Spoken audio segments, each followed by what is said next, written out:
यहाँ पर उपस्थित सभी गुरुजनों एवं मेरे भाइयों को नमस्कार। मेरा आज का विषय है स्वामी विवेकानंद का संक्षिप्त विवरण एवं उनके प्रमुख जीवनी घटनाएं। तो हम इस विषय को आप लोगों के बीच साझा करेंगे। जैसा कि हम लोग जानते हैं कि स्वामी विवेकानंद का जन्म 12 जनवरी 1863 ईस्वी में कोलकाता में हुआ था और 12 जनवरी को जन्म होने के कारण ही हमारे देश में इनके जन्म दिवस के उपलक्ष्य में 12 जनवरी को युवा दिवस मनाया जाता है। और इनके गुरु का नाम रामकृष्ण परमहंस था, इनकी माता का नाम भुवनेश्वरी देवी एवं पिता का नाम विश्वनाथ दत्त था और ये अपने माता पिता की छठी संतान थे। तो ये इनका संक्षिप्त थोड़ा जीवनी हो गया, परिचय हो गया। अब इनके हम प्रमुख घटनाओं के बारे में जानेंगे। तो सबसे पहले जब ये छोटे थे तो इनके घर में एक चंपा का पेड़ था जो जिसकी डाली बहुत कमजोर होती है। तो वो चंपा का जो पेड़ था, तो ये जब छोटे थे तो अपने दोस्तों के साथ बहुत खेला करते थे, पेड़ पर चढ़ जाते थे, लटकने लगते थे। तो इनके पिता इनको एक बार देखे तो ये सोचे कि ये तो डाली कमजोर होती है, अगर ये ऐसे ही खेलते रहे तो कहीं टूट जाएगी तो गिर जाएंगे। तो इनका डेली का काम था अपने दोस्तों के साथ उस डाली पर खेलना। एक दिन इनके पिता देखे और बुला लिए, कहें कि नरेंद्र थोड़ा इधर आओ। तो नरेंद्र गए, तो उनके साथ दोस्तों को भी बुलाए और बोले कि जो इस डाली पर तुम खेल रहे हो ना, इस पे एक बहुत बड़ा भूत रहता है, शैतान रहता है। जो भी इस डाली को तोड़ेगा उसको शैतान उसके गर्दन को मोड़ेगा, डाली को तोड़ेगा गर्दन को मोड़ेगा। तो और जो भी बच्चे थे वो डर गए, वो सोचे शैतान रहता है, अगर हम लोग इस पे खेलेंगे तो टूटेगा तो हम लोग का गर्दन ही मोड़ेगा। तो सभी अगले दिन सभी बच्चे उस डाली पर खेलने नहीं गए, लेकिन स्वामी विवेकानंद फिर अगले दिन जो था सभी बच्चे तो नहीं आए, लेकिन फिर वो जाकर उस डाली पर फिर लटकने लगे, खेलने लगे। तो फिर उनको देखकर जो भी उनके दोस्त थे आए और बोले कि क्या स्वामी नरेंद्र, तुम्हें नहीं पता कि कल पिताजी क्या बोले थे, इस पे तो शैतान रहता है, तुम्हारा गर्दन मतलब अगर डाली टूटा तो तुम्हारा गर्दन ये मरोड़ देगा। तो वो बोले अच्छा तुम ये सब बताओ कि इतना दिन से तो हम लोग खेल ही रहे थे और शैतान इससे पहले हम लोग का गर्दन तो नहीं मोड़ रहा था, क्यों और कैसे मोड़ेगा? तो इससे पता चलता है कि वो कितने कुशाग्र बुद्धि के थे, मतलब बचपन से उनके पिता उनको मतलब उनको एक तरीके से कह सकते हैं कि भुलवा रहे थे, फुसला रहे थे या मूर्ख बना रहे थे, लेकिन वे बचपन से ही इतने कुशाग्र बुद्धि के थे कि उन्हें पता था कि क्या उचित है, क्या मतलब इसका भूत पिशाच इसके बारे में वो मतलब पहले से ही मतलब उतने कुशाग्र चरित्र के थे। और दूसरी घटनाएं हैं कि जब वो अपने गुरु के पास रामकृष्ण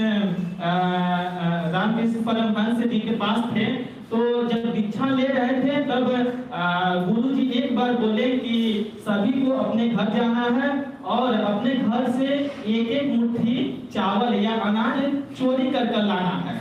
तो सभी बच्चे गए अगले दिन, तो सब लोग गए अपना एक एक मुट्ठी चोरी कर लाए, लेकिन नरेंद्र जो थे स्वामी विवेकानंद वो खाली हाथ आए। तो उनसे गुरुजी पूछे कि नरेंद्र तुम खाली हाथ क्यों आए हो? तो बोले सभी बच्चे तो अपना चावल चोरी कर लाए हैं, तुम खाली हाथ क्यों आए हो? तो नरेंद्र बोलते हैं कि गुरुजी मुझे चोरी करने का अवसर ही नहीं मिला, क्योंकि हमें तो ईश्वर देख रहा था, यानी भगवान देख रहे थे हमको। तो बोलते हैं कि क्योंकि वो भगवान तो सर्वव्यापी हैं, हर समय हर वक्त सभी जगहों पर विद्यमान होते हैं। तो ये इनकी एक प्रमुख घटनाएं थी। और अगली घटनाएं हैं जब भी एक बार ट्रेन में सफर कर रहे थे, तो ट्रेन में सफर कर रहे थे तो ब्रिटिशर उस समय थे, तो भारतीयों पर कह सकते हैं कि उस समय भेदभाव रखते थे। और इस समय मतलब उस समय स्वामी विवेकानंद भगवत वस्त्र जैसे स्वामी जी लोग आप लोग धारण किए हैं वैसे ही वो भी धारण कर देते, आप लोग जानते ही होंगे। तो ब्रिटिशर सोचता है कि ये कोई होगा साधु संत आम, इसको चलो कुछ इसी तरह उसके साथ दुर्व्यवहार करते हैं। तो स्वामी विवेकानंद उस समय सीट पर ट्रेन पे सो रहे थे, तो जो अपना जूता था उसको निकाल रखे थे, तो उसके बगल में वो ब्रिटिशर सो रहा था। तो जब स्वामी विवेकानंद सो रहे थे तो ब्रिटिशर उनके जूते को निकालकर ट्रेन के बाहर फेंक दिया, लेकिन स्वामी विवेकानंद देख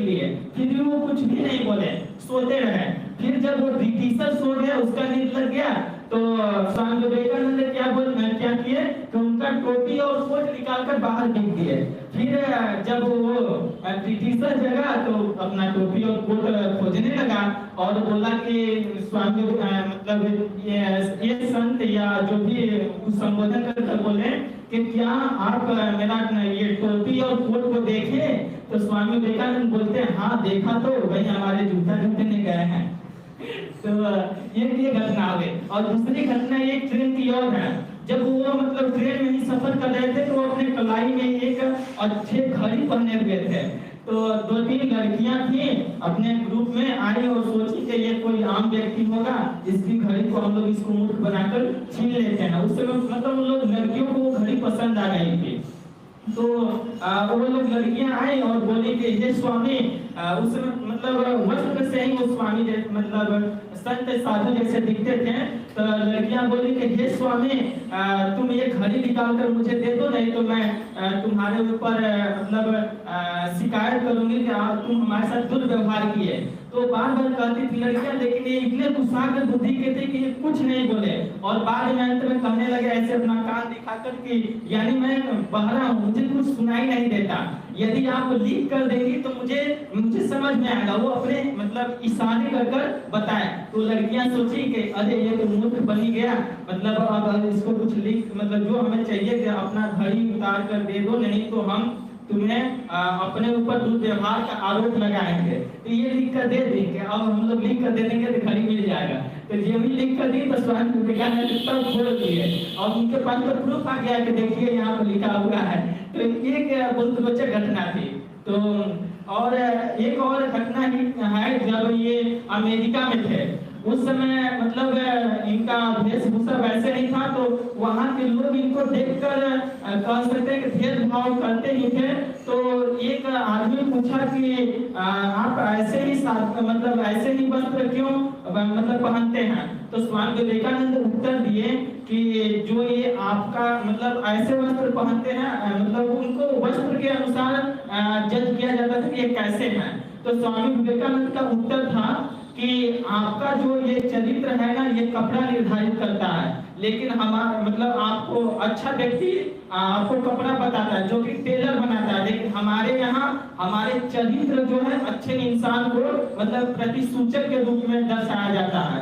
और जैसा कि आप लोग जानते होंगे कि इनके बारे में सुभाष चंद्र बोस बोले थे कि यदि ये मतलब स्वामी विवेकानंद जिंदा होते तो हम इनके चरणों में होते शिष्य के रूप में। और रविन्द्रनाथ टैगोर कहते हैं कि यदि आपको भारत को जानना है तो पहले स्वामी विवेकानंद को पढ़ना होगा।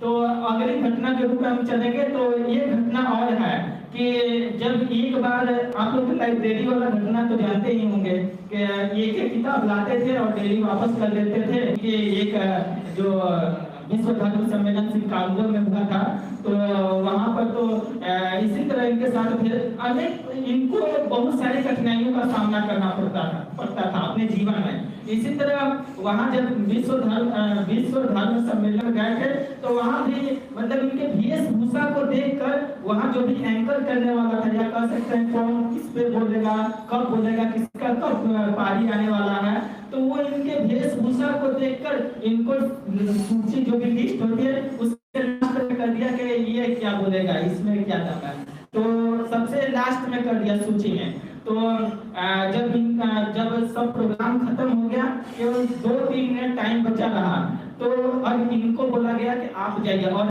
जब वो वहाँ गए बोलने तो आप लोग जानते ही होंगे उनका पहला जो 5 लाइन का 5 वर्ड्स का जो सेंटेंस था, sisters and brothers of America.